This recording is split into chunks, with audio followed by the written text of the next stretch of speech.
Ora, muito boa tarde. Olá, Daniela, Boa tarde. tudo bem? Sim, tudo bem. Obrigada. Contigo? Olá. Tudo bem, obrigado, Daniela. Olá a todos que nos estão a ver e a ouvir, muito obrigado pela vossa presença. Vamos dar início então ao nosso segundo encontro das conversas à sexta. A semana passada tivemos a oportunidade de estar aqui em conversa com o Tiago Forjás, que nos veio trazer a questão do talento e como devemos então trabalhar o talento com as nossas crianças e os nossos jovens e a importância do desenvolvimento do talento de cada um para o seu futuro. Hoje temos como convidada especial a Daniela Gomes. A Daniela é licenciada em Psicologia na área de especialidade da Psicologia Escolar e da Educação, é mestre em Psicologia da Educação, especialista em Psicologia da Educação e em Psicologia Clínica pela Ordem dos Psicólogos Portugueses e tem mais de 20 anos de experiência em contexto escolar. A Daniela trabalha no agrupamento de escolas Sá de Miranda em Braga, onde eu também me encontro a trabalhar e por isso somos colegas de trabalho, já nos conhecemos há algum tempo e é para mim um prazer enorme ter a Daniela aqui, fazer-me companhia nestas conversas à sexta. Ora, muito bem-vinda, Daniela. O tema de hoje é um tema bastante curioso, é um título, não é? Este título sugerido por ti e vamos começar por aí. Porquê o mundo silencioso das ciberdependências? Porquê é que sugeriste este título, Daniela? Portanto, antes de mais, obrigada. Quero, antes de mais, agradecer o teu convite. É também um prazer para mim estar aqui neste direto contigo, a falar sobre o tema. É um prazer para mim também estar a colaborar com a Tools for Edu. Agradeço a ti, mas de uma maneira geral a toda a equipa que trabalha contigo. Bom, a importância do tema, acho que todos percebemos que é um tema que já é importante há vários anos. A mim, pessoalmente e profissionalmente, preocupa-me já há algum tempo e nesta altura a preocupação aumentou devido a todas as questões que estão relacionadas com a pandemia, que nos obriga a estar mais tempo com os telemóveis, com tablets, com computadores, portanto, muito mais à distância. E ao mesmo tempo que também nos obriga a estar muito mais tempo em casa com a necessidade de ocupar o tempo e que muitas vezes é ocupado desta forma.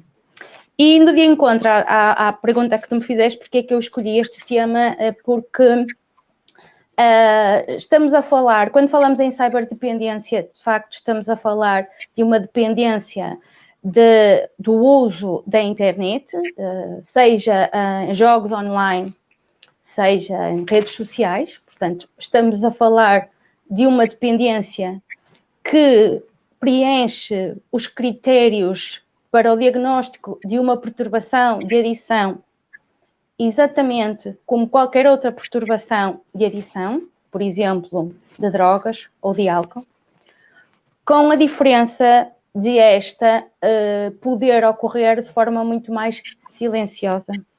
Aquilo que acontece é que o próprio corpo demora muito mais tempo a dar sinais desta dependência do que aquilo que acontece quando estamos a falar, por exemplo, de uma dependência com consumo de substâncias. Aqui nós dizemos, estamos a falar de uma perturbação de... Desculpa estar a te interromper, mas esse silêncio, essa demora na demonstração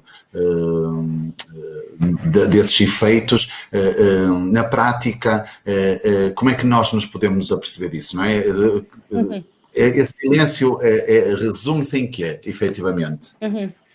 Bom, é uma pergunta muito pertinente. De facto, ele demora mais a ser identificado e ainda é perverso. Porquê? Porque aquilo que muitas vezes acontece, por exemplo, para os pais, para os adultos, é que há uma percepção de que tudo está bem.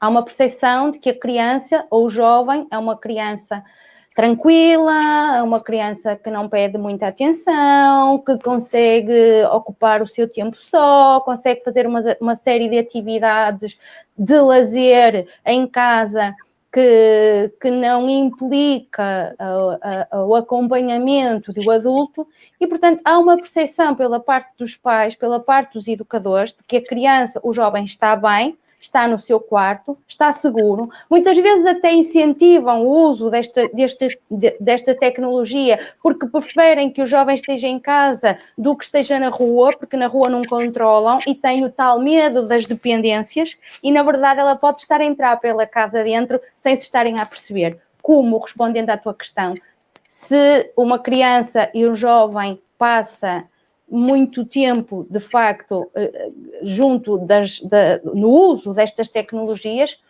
é preocupação. Se não gosta de outras atividades, se perguntamos a uma criança ou a um jovem o que é que gosta de fazer nos tempos livres e nos responde, como cada vez nos respondem mais, gosto de estar no tablet, gosto de estar no telemóvel, ou gosto de estar no telemóvel do meu pai e da minha mãe, porque também estamos a falar de crianças muito pequenas, isto é preocupante. Quando não são capazes de nos dizer gosto de jogar a bola com os meus amigos, gosto de andar de bicicleta, gosto de caminhar, gosto de ler um livro, isto é preocupante. Eu acho que é um alerta de que, de facto, podemos estar perante uma situação já de dependência. E se calhar as pessoas que nos estão a ouvir estão a pensar, a partir de que momento é que eu me devo preocupar? Podemos falar em termos de horas. Se uma criança ou um jovem ocupa mais do que, no limite, 1 hora e meia durante a semana e 2 horas, no limite, ao fim de semana, é preocupante. E eu posso dizer que neste momento temos uma grande percentagem de crianças e jovens que estão a ocupar 3 e 4 horas por dia durante a semana e 7 a 8 horas por dia ao fim de semana. Nós conseguimos, portanto, os pais podem... É quase um trabalho a tempo inteiro ao fim de semana. É exatamente isso.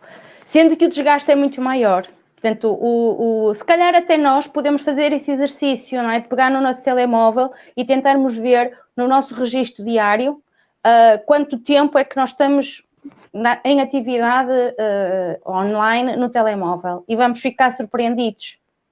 Daniel, olha, eu vou aproveitar aqui uma deixa que a Raquel Duarte deixou aqui nos comentários. Ela diz que um dos alertas é quando o rendimento escolar desce. Pegando nesta deixa da Raquel, que muito agradecemos, diz-me uma coisa. Já não será talvez um bocadinho, o ideal seria não esperar que este tipo de sinais acontecessem, não é? Ou esperar pelo rendimento escolar, porque pode ser se calhar já ser um pouco tarde, não é? Embora seja evidentemente, parece-me a mim, mas tu é que és a especialista, que efetivamente é um sinal, não é? Devemos estar atentos, pode ser um sinal dessa situação, mas de que forma é que nós podemos evitar ter que esperar por este tipo de sinais mais visíveis?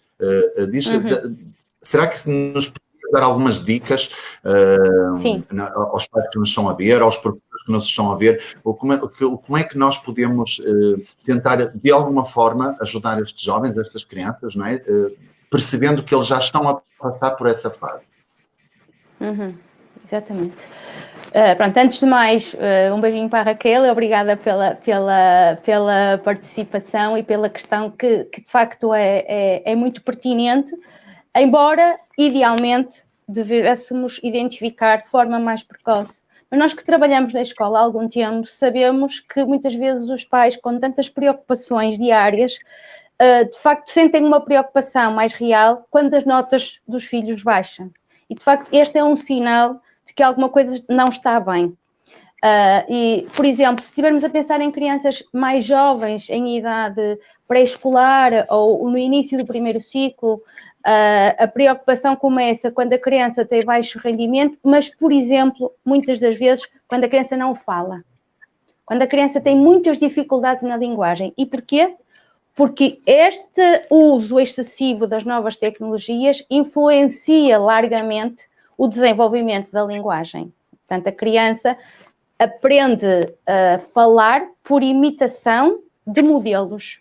Se o seu modelo com quem mais tempo passa é um computador, ou um tablet, ou um telemóvel, é com esse modelo que a criança vai aprender, para o bem e para o mal. Portanto, vai aprender alguns comportamentos que são positivos, porque obviamente que nós sabemos que também o uso das novas tecnologias e da internet tem aspectos muito positivos, mas vai aprender também todos os outros aspectos que não são tão positivos. Nós neste momento temos crianças em idade pré-escolar e no primeiro ciclo, por exemplo, temos crianças que têm alguma dificuldade em falar português e até falam bem inglês, porque ouvem muito mais horas falar inglês do que português, e temos imensas crianças portuguesas que, apesar de ser a mesma língua materna, nós sabemos que o português que é falado no Brasil é um português com muitas diferenças do português, ao nível da sintaxe, ao nível da semântica, enfim, tem muitas, do significado, tem muita diferença. E nós conseguimos encontrar crianças em idade pré-escolar e primeiro ciclo que falam exatamente como os youtubers, que no Brasil são imensos, porque os brasileiros são imensos também, não é? Portanto, basta isso para quando pesquisam alguma coisa encontrarem logo muito mais vídeos brasileiros. Nós temos crianças, de facto, a falar brasileiro. E, portanto, isto para responder ainda à questão da Raquel, é que, sim, no pré-escolar e no primeiro ciclo, logo na linguagem, sim, nos resultados escolares, sem dúvida, o que já é tarde.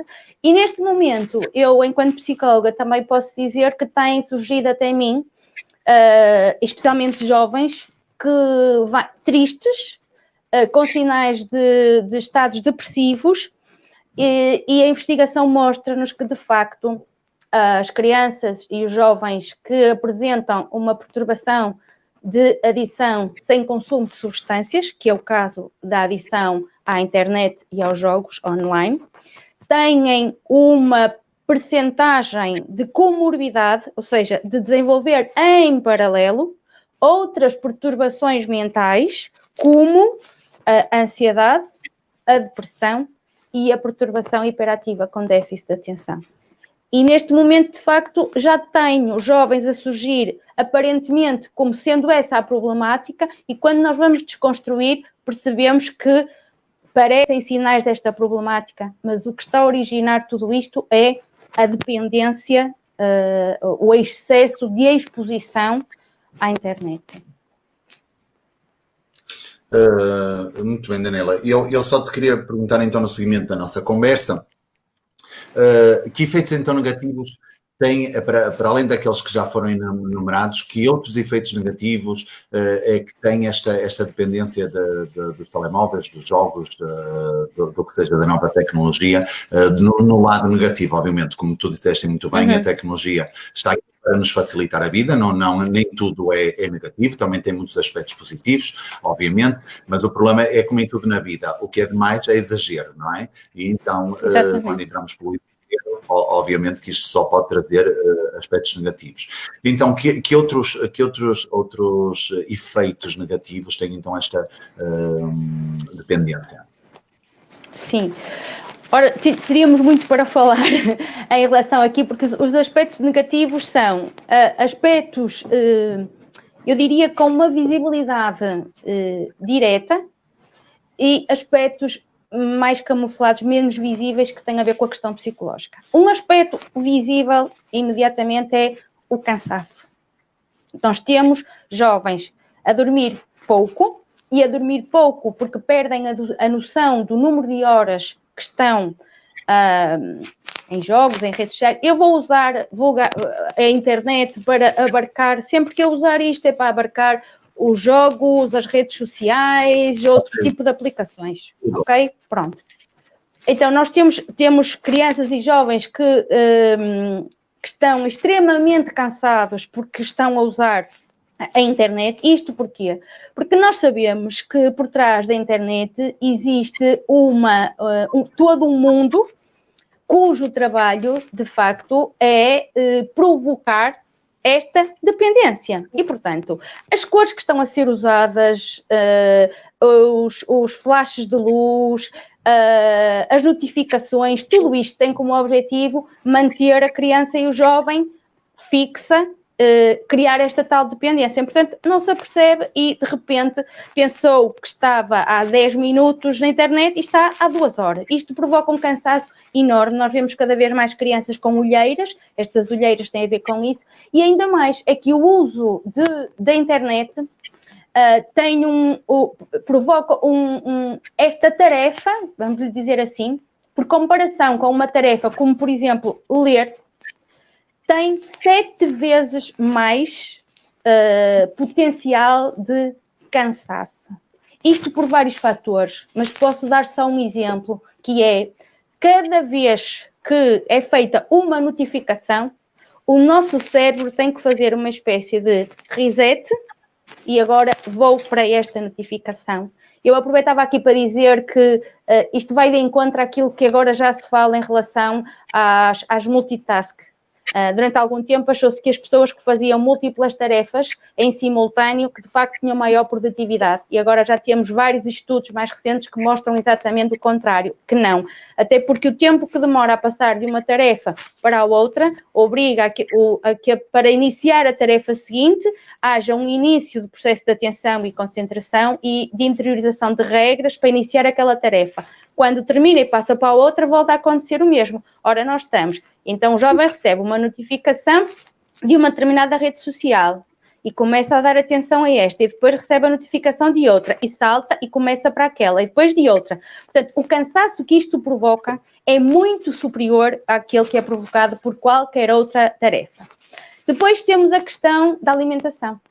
É porque o facto de se perder a noção das horas, mas também o facto de estar, por exemplo, num jogo e não querer desligar e não querer perder, faz com que muitas vezes, especialmente os jovens, vão buscar comida rápida, não é? que não dê muito trabalho para não perderem tempo, e comem este tipo de comida que não é a mais saudável. E ainda cometem outro erro, comem sós, muitas vezes. E o terceiro erro, comem em frente ao computador. Muitas vezes comem no quarto. É suposto existirem regras, não é? Nós dormimos no quarto, comemos na cozinha ou na sala, não comemos no quarto. Portanto, vai comer no quarto. Depois vai comer, como disse, comida pouco saudável. E depois vai fazer 2 coisas ao mesmo tempo. Ora, o nosso cérebro só processa uma. E quando tem 2 destas, comer e estar na internet, o que é que ele vai fazer? Aquela que é automática, que é comer, não vai despender tempo com ela. Vai despender tempo com aquela que não é automática, não é? Então, com a internet. Não vai processar a informação, estou a comer. Portanto, não se espantem se passado algum tempo, nem se lembrarem que fizeram o almoço ou o jantar, ou se passado algum tempo estiverem com fome. Porquê? Porque o cérebro não processou a informação e eu estive a almoçar, porque essa foi automática.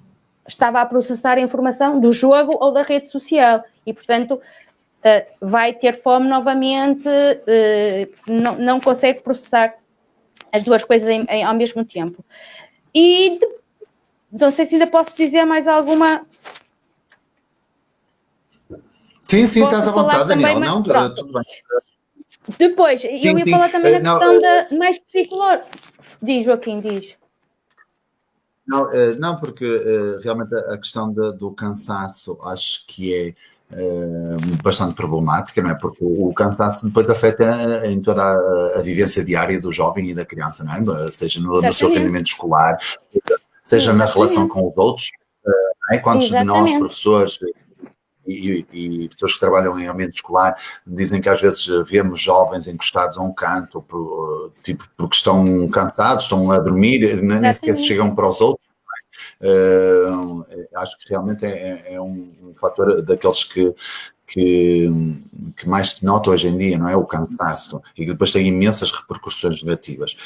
A alimentação também, porque acaba por estar associada também ao cansaço, porque se não te alimentas bem, o teu corpo também não recebe aquelas vitaminas, todos os que são necessárias a um bom funcionamento, não é? Isso está tudo interligado, não é? E é preciso estar muito atento a essa situação. Exatamente. Queria-te colocar a questão Então, achas que em termos psicológicos, isto é, não posso usar estes termos que tu que és a psicóloga, Pode. Posso estar a dar alguma calinada e não quero, mas também me preocupa falando um bocadinho, puxando aqui essa conversa para as relações pessoais, que alguém aqui também já colocou no chat, penso que foi o Afonso Mogas, falou sobre afeta as relações pessoais. Será que o jovem ou a criança que está nesta relação de dependência com as redes sociais ou com os jogos, ou o que seja, não é? Como tu dizes, a internet, vamos lá, são vários aspectos aqui que podemos falar. Entenderá, não percebe que esta figura, esta rede social, este jogo que aqui está na sua relação com ele, é uma falsa companhia. Eles não percebem isso, não é? Eles não conseguem perceber que isto é uma falsa companhia, não é? O que é que tens a dizer sobre isto, para elucidar-nos um bocadinho sobre esta questão? Que eu acho que é pertinente, digamos. Não é? Sim. É uma excelente questão também e preocupante. Aliás, eu quando me desafiaste e eu escolhi este tema, tinha mesmo a intenção de preocupar. O meu objetivo aqui hoje é preocupar as crianças, os jovens e os adultos, porque a situação é realmente preocupante. E, portanto, eu estou aqui com um objetivo, porque acho que também tenho um papel aqui enquanto cidadã, especialmente enquanto pessoa que trabalha na área da educação, de apoiar especialmente as crianças e jovens. E, de facto, isto é muito preocupante. E a questão do isolamento é porque nós vemos várias crianças, e principalmente adolescentes, eu diria, por exemplo, a seguirem figuras públicas e a falar dessas figuras públicas como se fosse a sua família. Vemos a comentar, agora vai ter um filho, já nasceu o filho de A, já nasceu o filho de B, o X divorciou-se, Y vai casar. E se nós estivermos ao lado a ouvir só isto, pensamos que estão a falar de um amigo ou de uma amiga. E não estão. Estão a falar de uma pessoa que nunca estiveram, mas que a dada altura já se sentem como fazendo parte da sua vida. Mas num momento difícil, no momento em que precisem de apoio, essa pessoa não vai apoiar. Não vai porque não os conhece, não é? O problema não é da pessoa que está a ser seguida. Não vai porque não conhece. Portanto, há uma percepção errada de companhia, há uma falsa sensação de amizade, e isto para os pais, a ideia de que o filho está no quarto e está em segurança e até está bem, não está. Não está porque, primeiro, não sabemos com quem está a falar, pode nem estar em segurança. Depois, não tem companhia.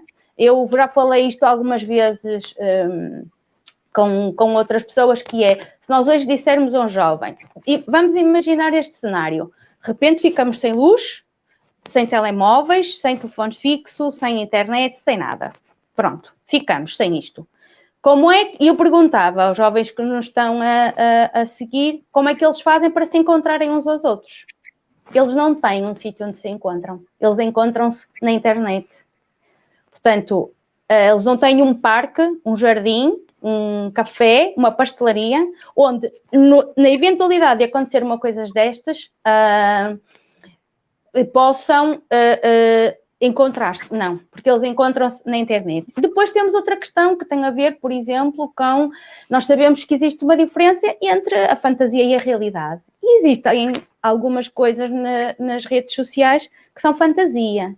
E muitas crianças depois acabam por desenvolver, crianças e especialmente até jovens, desenvolver alguma baixa na sua autoestima, porque querem ter um corpo com aquela pessoa, porque querem fazer as viagens que aquela pessoa fez, porque querem ter o namorado ou a namorada que aquela pessoa tem, porque querem ter aquela roupa, e portanto isto também faz com que acabem por sentir, eu vou usar a expressão, alguma inveja da vida de outras pessoas.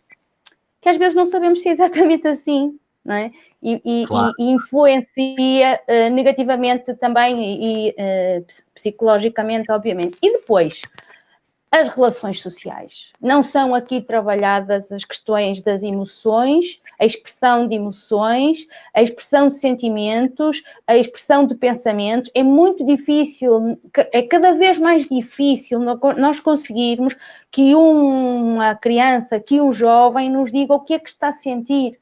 O que é que está a pensar acerca de uma situação? Porque não treinam estas competências de relacionamento, não conversam. Nós vemos os jovens, e tu sabes que estás numa secundária como eu, não é? E nós vemos os jovens no corredor, cada um com o seu telemóvel. E não estão a conversar entre si, portanto, não desenvolvem essas competências. Por exemplo, neste momento, a situação é complicada porque nós só vemos os olhos, mas tanto menos a expressão temos, mas já estão a perder a capacidade do contacto ocular, de não perceber o contacto ocular como um sinal de que estamos na conversa com eles e, portanto, também não se sentem incluídos na conversa, estão a perder as emoções. Eu lembro-me de há uns anos, quando se começava a ver estes primeiros usos, a gente ver, não sei se tens a imagem da pessoa a rir-se para o telemóvel. Sim. Deves ter ainda a imagem de quando começávamos a ver a pessoa a rir-se para o telemóvel, ainda nem percebíamos muito bem porque é que estava a acontecer. Agora já não vemos. Dificilmente nós vemos um jovem a rir-se para o telemóvel. Porquê? Porque é inexpressivo. Portanto, nós nem conseguimos perceber se aquilo que está a ver é uma coisa positiva ou uma coisa negativa, que tipo de emoção está a desencadear, porque isto consegue passar tudo de forma inexpressiva. E por isso é que, lá está, para além daquilo que há bocadinho a Raquel falava do sucesso escolar, para além de ser um sinal, também começa a ser um sinal a tristeza, a falta de expressão, o isolamento, porque desenvolvem cada vez menos competências de relacionamento, de resolução de problemas. É uma coisa que me assusta imenso quando se confrontam com um problema e com a necessidade de resolver uma situação, têm baixas competências de resolução de problemas. Obviamente, quando eu estou a dizer isto, não são todos os jovens, isto e tudo o que eu estou a falar, mas são cada vez mais aqueles que não são capazes de resolver um imprevisto de algo que lhes aconteceu no seu cotidiano. Não conseguem, têm perdido cada vez mais essas competências. Não sei se temos mais perguntas, Joaquim, não estou aqui muito atenta. Tem alguns comentários interessantes. A Diana já tinha falado, a Diana Magalhães, penso eu que falou há pouco, lançou aqui um comentário sobre a dificuldade às vezes dos pais aceitarem que a existência desta situação, ou os próprios jovens, há quase uma negação desta situação, não é? Também isso vem um bocadinho ao encontro da nossa decisão de qual é que seria o tema 2, não é? Porque tu tinhas-me dito que isto era quase um tabu, parece que é um tabu falar da ciberdependência, seja das redes sociais, seja dos jogos, seja do que for, mas realmente, pelo que eu tenho conversado contigo, deduzo que realmente seja assim, não é? E a Diana, neste caso, tem razão, não é? Parece que há aqui uma quase recusa da existência disto, parece que não se quer falar disto, mas tem que se falar. Daí também a Wanda pergunta aqui se é um vício ou quase um vício. Não é quase um vício, é um vício, não é? Isto é um vício, é uma dependência. Não é quase, temos que encarar isto como um vício. Como abordar o tema com os jovens? É falando com eles, não é? Não estou a ver aqui outra relação, é chamando-os a atenção, é conversando com eles, é mostrando-lhes a realidade. Eu já te tinha contado isto, não é? No outro dia, na conversa com a minha turma de 12º ano, tinha a ver com o tema era as relações pessoais, exatamente, e estávamos a falar sobre os famosos e sobre alguns jovens que até são um sucesso no Instagram e não sei o quê, e eu fiz-lhes esta pequena pergunta. Ora, pensem bem lá quanto tempo é que passam a seguir a vida dos outros.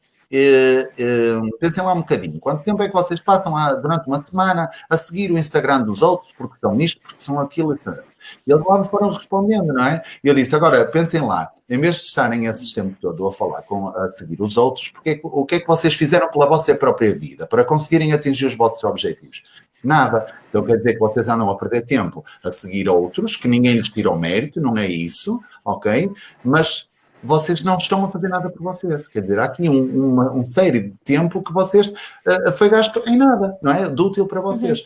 E é este, penso eu que seria, não sei, agora também me vais dizer, é este tipo de conversa que temos com eles, chamá-los a atenção e tentar ser realista, por mais duro que às vezes as palavras possam ser, tem que ser, porque não há outra forma, penso eu. Diz-me, Daniela, o que é que tu achas? Sim, é exatamente isso que tu estás a dizer, só que, ao contrário daquilo que nos possa parecer num primeiro momento, não é uma escolha deles. A determinado ponto, eles já não estão tão felizes quanto isso. De facto, é preciso abordar os jovens, é preciso falar desse problema, mas eles não têm noção que estão tanto tempo e que é tão grave. Mas quando lhes explicamos, eles compreendem perfeitamente. E eles não estão aqueles que têm passado por mim, se lhes perguntarem se eles gostariam, por exemplo, de ir fazer um passeio, de ir jogar futebol, de andar de bicicleta, de caminhar, eles deixariam. A questão aqui é que a abordagem do não podes fazer não funciona. A abordagem aqui é dizer aos jovens o que é que eu te sugiro que fazeres em alternativa. E mais ainda, o que é que eu vou fazer contigo em alternativa àquilo que tu estás a fazer sozinho. Porque, na verdade, os adultos, com este acompanhar desta sociedade e das alterações sociais que fomos tendo, enfim, e desta vida cada vez mais ocupada, em que todos fazemos tantas coisas, e também nós estamos ligadas a muitas redes e tudo isso, ter o jovem sossegado no quarto permite-me dar resposta a isto tudo. Ora, não podemos chegar ao fim de semana, dizer a um jovem de 14, 15 ou 16 anos, olha, eu tenho muito trabalho, tenho muitos testes para corrigir, ou tenho muitas coisas para adiantar do meu trabalho, ou tenho uma tese de doutoramento para acabar, ou o que seja. Não vamos a lado nenhum porque eu não posso, mas eu não te quero toda a tarde na internet. Isto não é a abordagem adequada. A abordagem não pode ser por aí, porque eles não conseguem fazer sozinhos. Nós temos que lhes dizer o que é que lhes sugerimos em alternativa. E eu não tenho dúvidas que eles vão fazer e vão ficar muito felizes. Agora, se vão ficar em casa sozinhos, e por isso é que nós dizíamos no início que esta questão do confinamento agravou muito, não é? Se eles vão ficar em casa, se vão ficar sozinhos, se têm que ocupar o tempo de alguma maneira, e ninguém quer ocupar o tempo com eles, vão fazer sozinhos. Eu desafiava, por exemplo, algumas famílias a sugerirem fazer um jogo de cartas. Tão simplesmente um jogo de cartas em família. E eu acredito que muitos dos jovens e das crianças vão querer fazer, vão querer estar na companhia dos pais. Agora, se nós não lhes sugerimos, eles não vão fazer. Portanto, eu digo sempre que a abordagem é pelo que podes fazer. Ok, isto está a ir longe demais, isto está de facto a preocupar-me, são muitas horas, mas eu compreendo que tu agora sozinho, ainda que vejas isto como um problema, ainda que já o identifiques, porque eu quando digo isto aos jovens que surgem na minha consulta, na escola, eles olham para mim e dizem-me, é isso mesmo, tem razão. De repente aquilo parece que lhes faz um clique e eles dizem, tem razão, e ficam preocupados, eu percebo que eles ficam preocupados e imediatamente me dizem que querem alterar isto. Mas o que eu faço imediatamente é envolver os pais. Tenho que pedir ajuda aos pais. Eles não vão conseguir, de repente, num domingo, passar de 8 horas num telemóvel para 2, se ficarem em casa sentados, o pai estiver a ver televisão ou a mãe, isto sem qualquer preconceito de género, mas um a ver televisão, o outro a arrumar a casa, o outro no computador a trabalhar, o irmão mais novo no tablet. O que é que ele vai fazer? Vai para o telemóvel. Agora, se toda a gente decidir fazer um piquenique, se toda a gente decidir ir caminhar, o jovem seguramente vai dizer, muito bem, eu vou. Okay? Portanto, têm que ser ajudados para conseguir ocupar o seu tempo de outra maneira. Não podemos simplesmente dizer, não podes fazer. Temos que dizer, passa a fazer isto. Ok, exato. É indicar caminhos, não é chegar ali e ir pela simples proibição, porque isso não vai dar em nada, não é? Antes, pelo contrário, vai provocar a revolta, não é? Não é? Pensarmos se isto sendo uma dependência, não é? Quando se sente a falta daquilo que nos provoca a dependência, geralmente ficamos mais agitados, mais nervosos, mais agressivos e etc. Não é?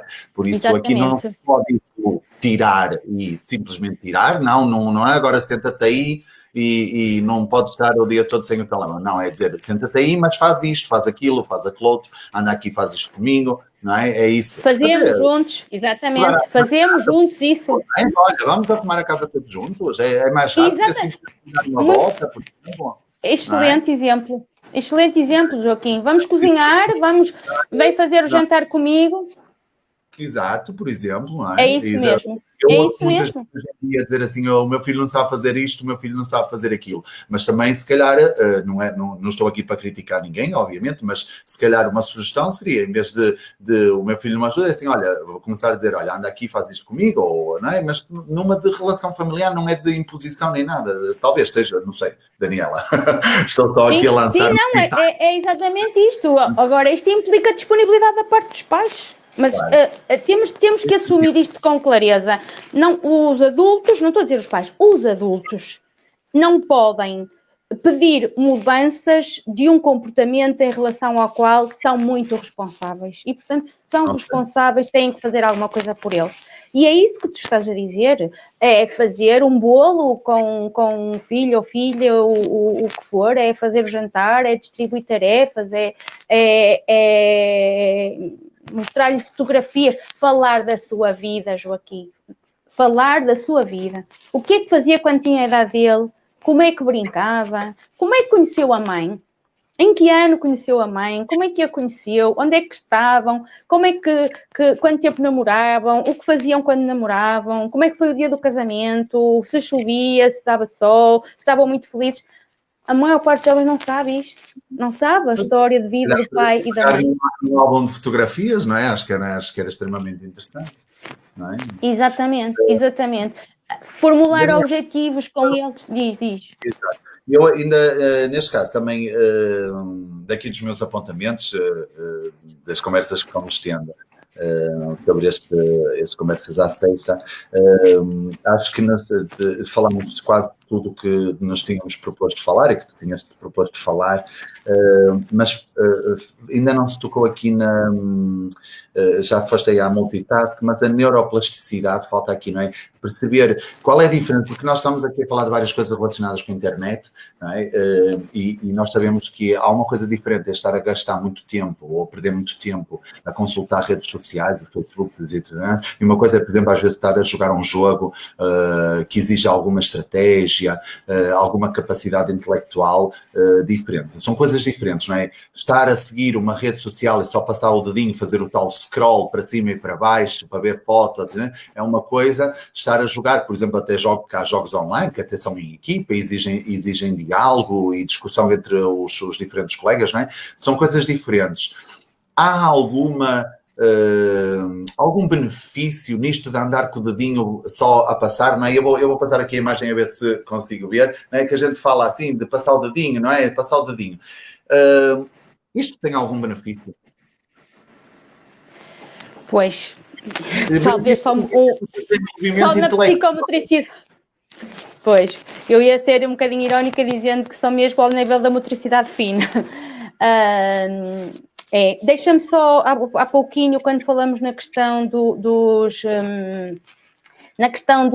envolvimento dos pais, eu estava a ver aqui algum comentário que era os pais... já sei.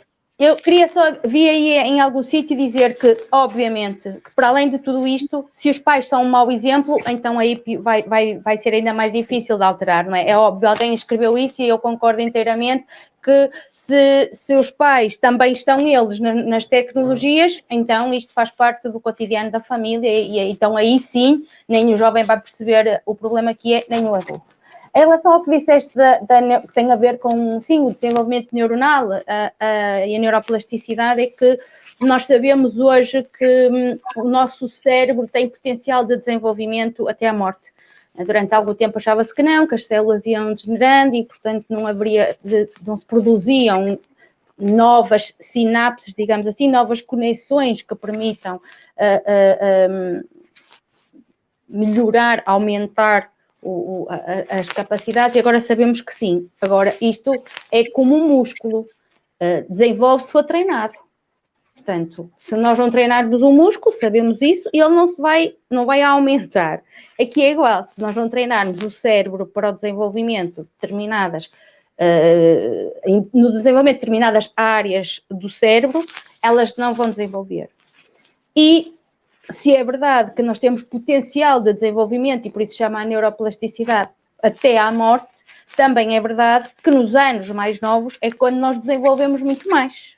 Okay? Até chegarmos digamos que à chamada maturação neurológica. E, portanto, nos anos até aos 6 e depois até aos 14, 15 anos e até mais um bocadinho, é quando o nosso cérebro, se virmos a imagem num eletroencefalograma de um cérebro, nós conseguimos ver a mancha daquilo que nós chamamos da massa cinzenta, não é?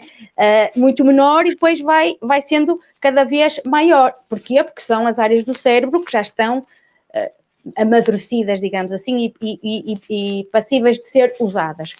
E como é que elas são desenvolvidas? São desenvolvidas através de atividades que nós fazemos no dia-a-dia que nos obrigam a desenvolver a atenção, a concentração, a memória, o relacionamento,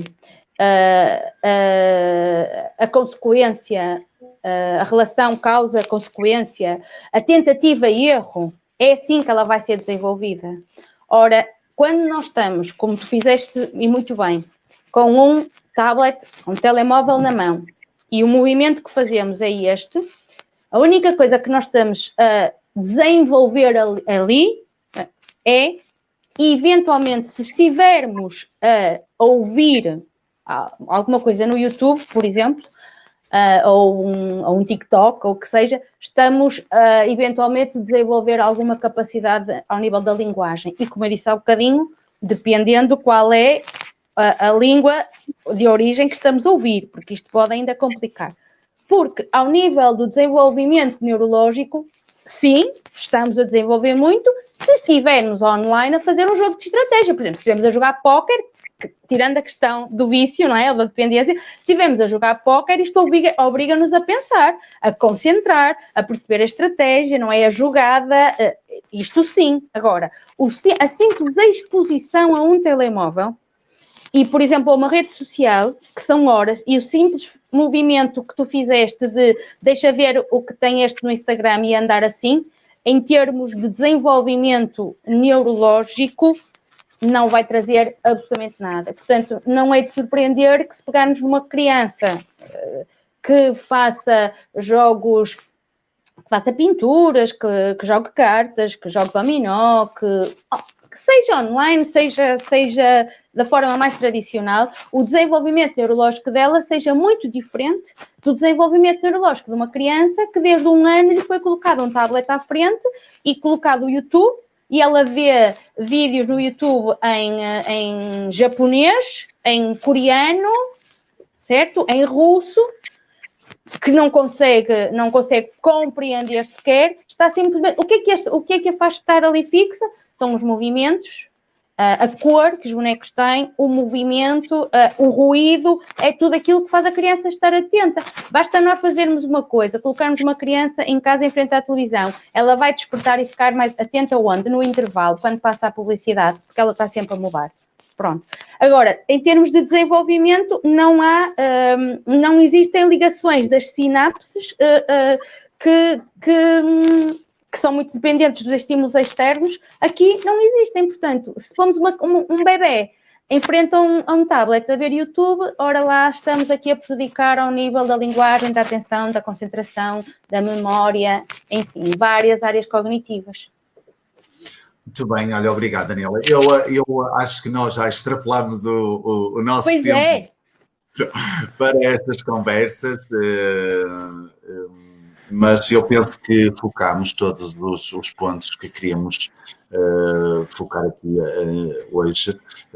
Realmente isto é um tema que é preciso falar mais vezes, é um tema que já começa a ser muito recorrente no dia-a-dia dos nossos jovens. Cada vez mais, eu acho que se nota que há jovens cada vez mais dependentes destas redes sociais, do segmento das redes sociais e da quantidade de horas que eles perdem diariamente no seguimento dos seus, seja dos youtubers, seja dos famosos, das chamadas revistas cor-de-rosa, ou que seja, ou até jovens da sua idade que estão agora a começar a ser mais famosos nos Instagrams, nos TikToks, nisto e naquilo, não é? Mas a verdade é que é uma quantidade imensa de jovens que estão a começar a entrar por esses caminhos. Tivemos aqui algumas dicas da tua parte sobre como tentar perceber se o jovem está a entrar nesse caminho, que é muito interessante, estarmos atentos, não é, ao isolamento, ou estar muito tempo no quarto, ou estar muito sossegado de muitas horas seguidas. Técnicas, não é bem técnica, mas algumas dicas para tentar ultrapassar isso é a aproximação familiar, não é? Os pais, como responsáveis maiores pelos seus filhos, devem aproximar-se dos seus filhos, devem ajudá-los a sair dessa dependência, não através da proibição, mas sim da indicação de alternativas, não é? Ou vamos fazer isto, vamos fazer aquilo, ou faz isto, ou faz aquilo, ou o ideal seria o vamos, não é? Em conjunto, porque assim também se estreitam os laços familiares, a confiança, o respeito, não é? E retira-se a pessoa da criança ou jovem do isolamento, não é? Mas realmente, como vimos, ainda parece que é um tabu, parece que é uma negação disto, mas é preciso alertarmos, não é? Por isso, queria-te agradecer do fundo do coração por esta partilha, este momento. Eu sei que nós tínhamos ainda muito para falar, se calhar provavelmente terias muito que dizer sobre todas estas questões, quem sabe mais tarde, no próximo conversa à sexta. Teremos todo o gosto em ter-te aqui, por isso em meu nome e em nome da equipa do Pulso Edu, muito obrigado. Muito obrigado a todos vós que estiveste aqui a acompanhar durante estes mais ou menos quase 50 minutos, já vamos em 50 minutos mais ou menos de conversas à sexta. Muito obrigado a todos por estarem aqui, pelos vossos comentários, pela vossa participação. Estão à vontade, este momento da Conversas à Sexta é mesmo isto, é falarmos sobre temas interessantes, temas pertinentes, trazer à discussão estes assuntos para também receber feedback da vossa parte e poderem participar nestas discussões. Antes de terminar, gostaria de partilhar com vocês um texto que a Daniela